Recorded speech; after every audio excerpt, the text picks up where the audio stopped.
성도의 권세와 능력이라는 제목으로 우리 말씀을 묵상하도록 하겠습니다. 자, 오늘 예수님의 사역을 보시면 우리 교회가 비전으로 삼고 있는 가르치고 치유하고 전파하신 그 사역을 예수님이 하신 것을 이제 보게 됩니다.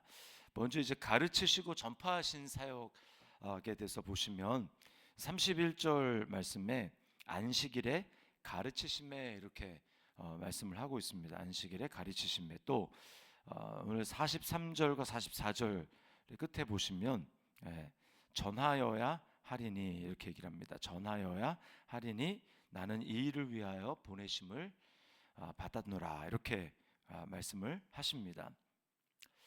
그러니까 가르치시고 예수님이 전하시는 전파하시는 그 사역을 먼저 하시는 것을 볼 수 있죠. 그런데 이제 우리가 생각해 볼게. 그러면 무엇을 가르치시고 무엇을 전파하셨나? 이거를 우리가 이제 보아야죠. 무엇을 가르치셨습니까? 43절 말씀에 이렇게 얘기를 합니다. 내가 다른 동네들에서도 하나님의 나라 복음을 전하여야 하리니 이렇게 하나님의 나라의 복음, 하나님 나라의 복음을 예수님은 가르치셨고 또 전파하셨다라는 사실을 알게 됩니다. 우리는 복음하면 무엇을 떠올립니까? 복음하면 죄 용서를 먼저 떠올립니다. 죄 용서. 예수를 믿으면 우리가 죄를 용서받는다. 이것을 떠올리죠. 그래서 죄를 범해서 지옥 형벌을 면제받게 되었다. 이것을 이제 1차적으로 떠올리게 됩니다. 자, 그런데 죄 용서받는 것도 중요하지만 더 깊은 차원에서 우리가 생각할 것은 무엇이냐면 예수를 믿는다. 그 말은 무엇입니까? 예수를 무엇으로 고백하는 것입니까? 예수를 주님으로 고백하는 겁니다. 예수님을 주님으로 나의 주, 나의 하나님으로 고백하는 거죠. 그 얘기는 뭐냐면 이제 예수를 믿었다라고 하는 것 그리고 죄 용서를 받게 되었다라고 하는 것의 더 깊은 의미는 이제 주인이 바뀌었다라는 것입니다. 내가 그동안 주인이 되어서 살아가던 삶이었는데 이제 예수님이 하나님이 나의 주인이 되셔서 내 삶을 다스리시고 통치하신다라는 거예요. 이게 하나님의 나라의 복음이라는 것입니다. 그러니까 하나님 나라라고 하는 것은 왕국이죠, 왕국. 왕국입니다. 그러면 거기는 통치권이 누군가라고 생각을 하는 거죠. 그냥 보통 나라에서 요즘은 왕국이 이제 거의 없죠. 왕국이 없고 대부분은 공화국입니다. 민주공화국. 그러니까 주권이 우리나라도 국민에게 있지 않습니까? 헌법이 얘기하는 규정에서. 그러니까 주권이 나한테 있는 거예요. 국민에게 있습니다. 그러나 왕국은 무엇입니까? 왕국은 왕에게 주권이 있어요. 통치권이 있습니다. 그래서 왕의 다스림과 통치를 받으며 살아가는 게 왕국이죠. 그러니까 예수님이 하나님 나라의 복음을 전했다라는 것은 그리고 그것이 우리에게 기쁜 소식이 되는 것은 바로 내가 주인이 아니라 예수님이 나의 주인이 되시고 나를 다스리신다라고 하는 것입니다. 이게 정말 기쁜 소식이에요. 우리는 이것을 알지 못하면 예수님을 믿어서 죄사함과 그 모든 혜택에 대해서는 생각하지만 이 주인 되심과 통치권에 대해서는 우리는 깊이 생각하지 못할 수 있습니다. 여전히 죄 용서는 받는다고 얘기하고 그냥 형식적으로 예수님이 나의 주인이라고 고백하지만 그러나 여전히 내가 주체인 삶을 살아갑니다. 내가 주체. 그래서 내 생각, 내 감정, 내 경험, 내 기분, 내 판단을 가지고 모든 것을 내가 스스로 결정하면서 그렇게 살아가는 것이죠. 근데 문제는 뭐냐면 그렇게 살아가서는 성경이 말씀하시는 약속의 모든 그 축복을 누릴 수 없다라는 거예요. 성경은 예를 들어서 데살로니가전서 5장 16절부터 18절 말씀에 보면 항상 기뻐하라, 범사에 감사하라 이렇게 말씀하지 않습니까? 이게요, 내가 주인이 되어서 내가 주체로 데려가는 그 삶에서는 이 말씀은 절대로 불가능합니다. 내가 항상 기뻐할 수 없어요. 그리고 범사에 감사할 수도 없습니다. 왜냐하면 내가 주체가 되는 삶은요, 보여지는 것에 매여 있는 삶입니다. 그래서 보여지는 것에 내가 기뻐할 만한 일이 일어나면 기뻐하는 것이고 감사할 만한 일이 일어나면 감사하는 거예요. 그게 내가 주인된 삶으로 살아가는 삶입니다. 그냥 내 생각에 합리적이고 내 생각에 정말 괜찮다라고 생각하면 거기에 합당한 삶을 그냥 살아가는 거예요. 그 삶은 하나님이 나를 온전히 통치하시고 성령님의 인도하심을 따라 살아가는 삶이 아닙니다. 그래서 우리가 뭐가 정말 기쁜 삶인가? 그것은 하나님이 나를 다스리셔서 내가 나에서 자유로운 것, 내가 나에서 정말 자유케 되는 것, 이게 진짜 성경이 말씀하는 복음이에요. 우리는 나 자신에서 자유롭지 못합니다. 내 생각과 내 감정과 내 경험에서 자유롭지 못해요. 그리고 매여 있는 만큼 우리는 하나님을 누릴 수 없습니다. 기쁨을 누릴 수 없어요. 하나님이 나를 정말 나 개인의 그 자존심, 내 개인의 생각, 내 개인의 판단, 여기서부터 나를 완전히 해방시켜 주실 때, 나를 온전히 다스려 주실 때, 그 통치함에 온전히 들어가게 될 때 우린 비로소 진짜 내가 생각하는 내 생각과 그 감정에서 자유하고 기뻐할 수 있습니다. 마귀의 세력 그리고 귀신들은요, 속이는 영으로 이런 진리를 가로막습니다. 그래서 오늘 본문에 보시면 예수님이 귀신 들린 사람을 이제 그 한 사람을 이제 31절부터 37절에 보면 회당에서 그 귀신 들린 사람을 내쫓는, 귀신 들린 사람에게서 귀신을 내쫓는 그 기적을 행하시고, 그리고 38절부터 41절에는 예수님이 질병을 치유하시는 장면을 보게 됩니다. 그리고 이제 42절부터 44절에 보면 예수님이 또 수많은 병자들과 또 귀신 들린 사람을 치료하는 모습을 보게 됩니다. 치유하시는 사역이죠. 가르치시고 전파하실 뿐만 아니라 예수님은 치유하시는 사역을 하십니다.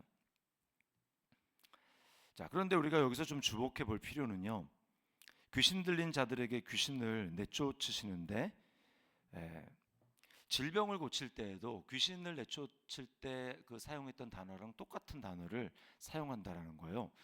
귀신 내쫓을 때는 이 꾸짖으셨다. 이 35절 말씀에 보면 예수께서 꾸짖어 이르시되 잠잠하고 그 사람에게서 나오라 이렇게 얘기하지 않습니까? 근데 질병을 치유하실 때도 똑같이 그 꾸짖으셨다는 단어를 사용하세요. 39절에 보면 예수께서 가까이 서서 열병을 꾸짖으신대 이렇게 말씀을 하고 있습니다. 의도적으로 이 단어를 쓴 거예요. 자, 이건 뭘 우리가 알 수 있냐면 모든 질병이 그런 것은 아니지만 대다수의 질병들은 직간접적으로 이 귀신들의 영향을 받고 있다는 것을 우리가 알 수 있습니다. 예수님이 이 귀신들은 어떤 역할을 합니까? 이제 예수님은 요한복음 10장 10절에서 예수님의 오신 목적과 대비해서 도적들이 오는 것은 죽이고 멸망시키는 것이다 이렇게 말씀을 하십니다. 그것은 진리에 서 있지 않는 모든 존재를 가르치는데 거기 특별히 귀신, 마귀의 세력들도 거기에 속하는 거죠. 사람들을 죽이고 멸망시키는 거예요.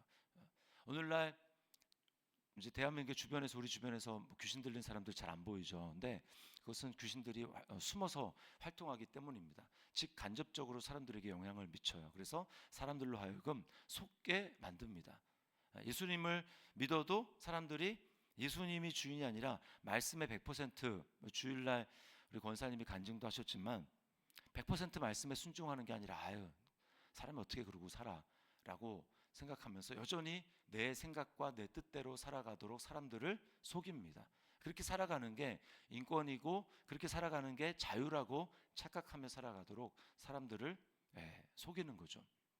그래서 여전히 내가 주인인 삶을 살아갑니다. 그러다 보니까 하나님이 약속한 풍성한 삶을 누리지 못하고 성경에서 약속한 모든 기적과 하나님의 역사들을 체험하지 못하는 거예요. 그러면서 나는 믿고 있다. 나는 잘 믿고 있다. 나는 어느 정도 신앙생활 잘하고 있다. 이렇게 속이는 것입니다. 그런데 그렇게 살아가면 아까도 말씀을 드렸지만 하나님 나라를 온전히 누리지 못하는 거예요. 그래서 항상 기뻐하고 범사에 감사하고 이런 삶을 살지 못합니다. 그러니까 늘 내가 주체가 되니까 염려와 걱정과 불안과 스트레스 여기서부터 자유롭지 못하죠. 그리고 모든 현대인의 질병들은 그런 정신적인 그 스트레스와 연관이 됩니다. 그래서 몸이 나도 모르게 아프고 그리고 이렇게 막 눌리고 이렇게 되는 것이죠. 즉 간접적으로 우리는 보이지 않는 악한 영의 영향을 받으며 살아가는 거예요. 그래서 요한복음 요한 1서 요한 3서 2절 말씀에 우리가 잘 아는 말씀, 사랑하는 자여 내 영혼이 잘된 같이 내가 범사가 잘되고 강건하기를 간구하노라, 이렇게 말씀을 하고 있습니다. 그러니까 우리 그리스도인의 삶은, 성도의 삶은 이게 딱 질서가 잡힌 삶이어야 합니다. 먼저 나의 영혼이 하나님과의 관계 속에서 정말 기쁨을 누리고 하나님의 통치를 받고, 그래서 진짜 영혼이 잘 되는 그런 은혜 가운데 있을 때 내가 상황에 묶이지 않고 항상 기뻐하고 범사에 감사하는 삶을 살아갈 수 있을 때, 그때 우리의 신체도 강건하게 되는 그런 복을 우리가 누리게 되는 것입니다. 그러므로 우리가 어떻게 살아가야 하겠습니까? 성도는 오늘 예수님이 가르치시고 치유하시고 전파하시는 이 사역을 감당하시는데, 우리도 이제 예수 그리스도 안에서 이 똑같은 예수님이 사셨던 삶을 믿음으로 살아가게 되는 것이죠. 우리도 예수 그리스도 이름으로 하나님 나라의 복음을 우리가 온전히 믿을 뿐만 아니라 매일매일 그 삶을 우리 주변에 있는 사람들에게 가르치고 또 전파하고, 또 그 예수 그리스도 이름으로 치유를 실행하는 이런 삶을 우리가 살아가야 하는 것입니다. 성도의 이 땅에서의 삶은 예수 그리스도, 이제 우리의 삶의 처지는 다 다르지만, 환경은 다 다르지만 우리에게 주신 사명은 이제 내 삶의 현장에서 작은 예수 그리스도로 살아가는 것입니다. 내가 예수 믿고 내 안에 이제 빛이신 예수 그리스도가 들어와서 나를 다스리고 통치해서 이제 나의 말과 나의 행동을 통해서 내 안에 살아계시는 예수 그리스도를 드러내고 증거하고 나타낸 삶을 살아가는 것이죠. 예수를 증거하는 삶을 살아가는 것입니다. 이것이 바로 우리의 삶입니다. 성도의 권세와 능력, 우리에게 주신 예수님의 이름의 권세와 능력을 사용하는 삶이죠. 오늘 하루 예수님이 사셨던 그 삶의 모습을 우리가 믿음으로 내 삶의 현장에서 예수님에 대한 믿음으로 함께 살아내며 예수님을 증거하는 오늘 복된 한 날이 될 수 있기를 주님의 이름으로 축원합니다.